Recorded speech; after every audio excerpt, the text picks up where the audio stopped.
खालापार थाना क्षेत्र के दक्षिणी खालापार में तेज रफ्तार से बाइक दौड़ाने और स्टंट करने से रोकना 22 वर्षीय अफसार पुत्र जुल्फिकार को भारी पड़ गया। समाजवादी पार्टी के नेता और वार्ड 48 के सभासद अन्नू कुरैशी और उनके 2 भतीजों ने मिलकर युवक की चाकू घोंपकर हत्या कर दी। ये दिल दहलाने वाली घटना देर रात की है।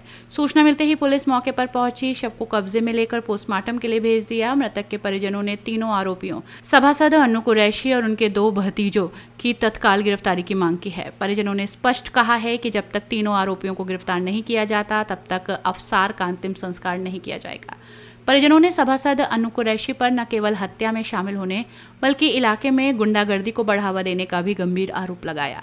मृतक अफसार दूध की डेयरी चलाता था और अपनी 5 बहनों का इकलौता भाई था। वो अपने बुजुर्ग माता पिता का भी एकमात्र सहारा था।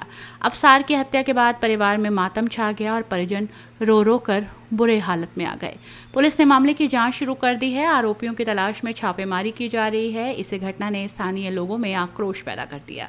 इलाके में तनाव का माहौल है। पुलिस ने लोगों से शांति बनाए रखने की अपील की है। मेरा नाम मोहम्मद जुनैद है। जुनैद जी, क्या हुआ? क्या पूरा यहाँ एक सपा का एक गुंडा रहता है यहाँ पे, अन्नू मेंबर जिसका नाम है, उसका भतीजे ने यहाँ पर बाइक एक स्टंट करता है गलियों के अंदर।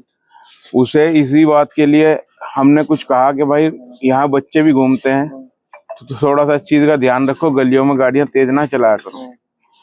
उसने कहा हमें कौन रोक लेगा। और उसके बाद वो घर पे गया। मेरा छोटा भाई यहाँ पे बैठा हुआ था, यहीं पे इसी जगह पे बैठा हुआ था और वो घर से गया। हम अचानक से वो बैठा हुआ था, हम भी घर में थे, मतलब हम मौके पे थे। हम एकदम कहा सुनी हुई तो कभी उसने छुरी निकाली और उसके दिल के पास में यहाँ मार दी।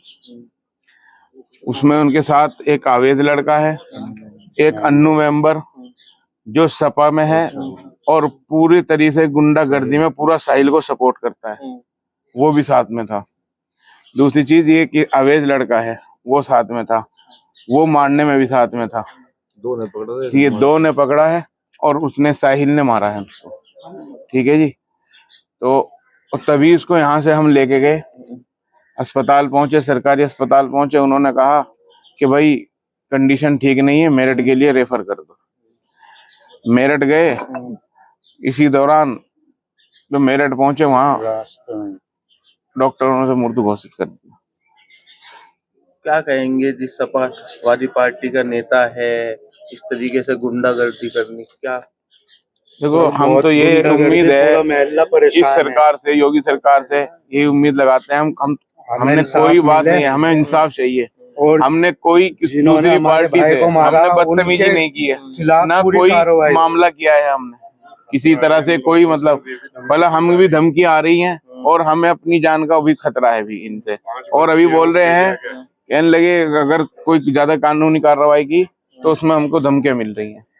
ये सपा की तरफ से, ये सपा के गुंडे हैं। ये यहाँ पूरे मोहल्ले में इसी तरह से बदमाशी करता है, कोई रोकने वाला नहीं है। इससे पहले भी कई मामले गुजरे हैं जिसमें इन्होंने लोगों को मार पिटाई करके शांत किया हुआ है।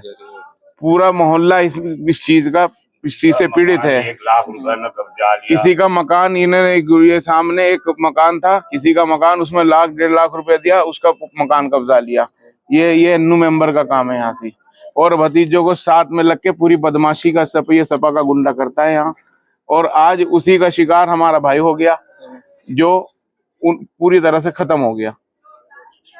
अपनी राय हमें कमेंट में जरूर बताएं और ऐसे ही लेटेस्ट अपडेट्स के लिए हमारे चैनल रॉयल बुलेटिन को लाइक, शेयर और सब्सक्राइब करना ना भूलें।